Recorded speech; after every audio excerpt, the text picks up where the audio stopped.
দর্শক, আজকে আমরা দেখব যে প্রিপেড গ্যাস মিটার এটা কিভাবে রিচার্জ করতে হয়। আমার হাতে আপনারা দেখতে পাচ্ছেন একটা প্রিপেড গ্যাসের কার্ড আছে, যেটা হচ্ছে তিতাসের।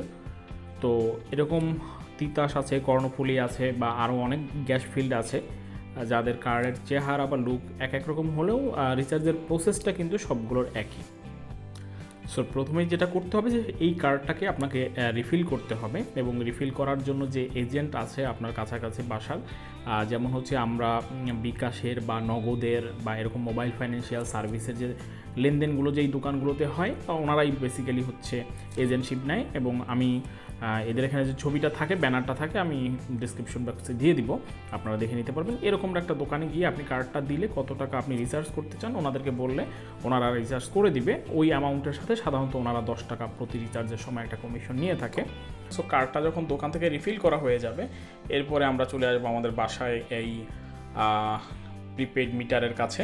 এবং এখানে দেখেন, এখানে হচ্ছে দুইটা বাটন আছে। একটা বাটন হচ্ছে এ বাটন, এবং আরেকটা হচ্ছে বি বাটন। দুইটা বাটন এখানে আছে। দুইটা বাটনেরই ভিন্ন ভিন্ন কাজ আছে।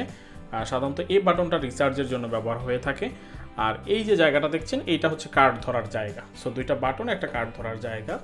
উপরেরটা সাধারণত ম্যানুয়াল, যে এইটা হচ্ছে ডিজিটাল মিটার, আর উপরেরটা হচ্ছে আপনার অ্যানালগ মিটার। সো ডিজিটাল যে মিটারটা, সেই মিটারটা হচ্ছে আপনারা দেখছেন যেখানে আমার 5.37 পয়েন্ট হচ্ছে আমার গ্যাস এই মুহূর্তে আছে। আমার 4টা দাগই এখানে আছে, আপনারা দেখেন এখানে 4টা দাগ দেখা যাচ্ছে। সো এখানে যখন হচ্ছে 4টা দাগের জায়গায় 3টা দাগ আসবে, তখনই হচ্ছে রিচার্জ করার জন্য অ্যালার্ম দেওয়া শুরু করবে। তো আমরা এখন রিচার্জ করব। রিচার্জ করার পদ্ধতিটা হলো, আমরা যেটা করব সেটা হচ্ছে আমাদের এই যে এ বাটনটাকে আমরা প্রথমে 1 সেকেন্ড চেপে ধরবো, এবং চেপে ধরে যখন ছেড়ে দেবো, দেখেন ওই যে উপরে রিচার্জ অপশন দেখাচ্ছে, রিচার্জ অথবা ডিলিট।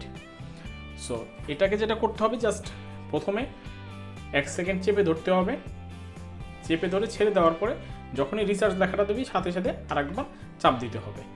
2বার যখন চাপ দিব, তখন দেখেন এই যে ইন দেখাচ্ছে।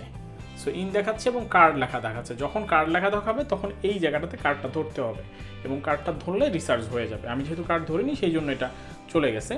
তো চলুন আমরা জিনিসটা দেখে নেই। সো আবার আমি একবার বলি, প্রথমে 1 সেকেন্ড এটা চেপে ধরে ছেড়ে দিব, দিয়ে আবার এটা চাপ দিব। চাপ দেওয়ার পরে যখন ইন দেখাবে এবং কার্ড লেখা শো করবে, তখন আমরা এখানে কার্ডটা ধরবো, রিচার্জ হয়ে যাবে। তো চলুন শুরু করি।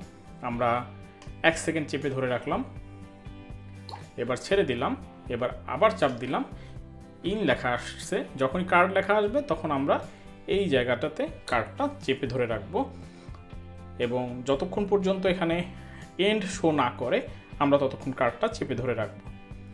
সো দেখুন এখানে এন্ড শো করতেছে, তার মানে আমার রিচার্জের শেষ। আপনারা এখানে দেখতে পারবেন আমার ছিল হচ্ছে 5 পয়েন্ট